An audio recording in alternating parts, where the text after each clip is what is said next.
மாநகராட்சி கூட்டத்தில் தீர்மானங்களை படிக்க வாய்ப்பு தருவதில்லை என கூறி அதிமுக திமுக கவுன்சிலர்கள் வாக்குவாதத்தில் ஈடுபட்டதால் பரபரப்பு ஏற்பட்டது.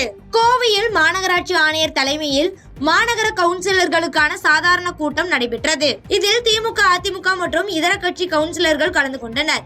மாநகராட்சி கூட்டத்தில் ஒரே நேரத்தில் 346 தீர்மானங்கள் நிறைவேற்றப்பட உள்ளதாக அறிவிக்கப்பட்ட நிலையில் தங்களுக்கு தீர்மானங்களை படிக்க நேரம் ஒதுக்குவதில்லை என கூறி திடீரென அதிமுக உறுப்பினர்கள் வாக்குவாதத்தில் ஈடுபட்டனர். மேலும் இந்த தீர்மான திட்டங்கள் மூலம் பல கோடி ரூபாய் ஊழல் நடைபெறுவதாக மாநகராட்சி ஆணையரிடம் அதிமுக உறுப்பினர்கள் புகார் அளித்தனர். எனினும் இந்த வாக்குவாதத்திற்கு மத்தியிலேயே தீர்மானங்கள் அனைத்தும் நிறைவேற்றப்பட்டு விட்டதாக துணை மேயர் அறிவித்த நிலையில் மேலும் அங்கு பரபரப்பான சூழல் உண்டாகியது. இதனால் அதிருப்தி அடைந்த அதிமுக உறுப்பினர்கள் தொடர்ந்து வாக்குவாதத்தில் ஈடுபட்டனர். இதனையடுத்து அதிமுக உறுப்பினர்களிடம் பேச்சுவார்த்தை நடத்திய மாநகர ஆணையர் தகுந்த நடவடிக்கை மேற்கொள்ளப்படும் என உறுதியளித்த பின் வாக்குவாதத்தை கைவிட்டனர்.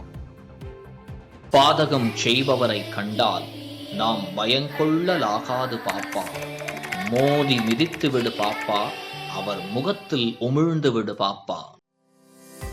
அண்மை செய்திகளை உடனுக்குடன் தெரிந்து கொள்ள இணைந்திருங்கள் இயம்நாடு தொலைக்காட்சியுடன்.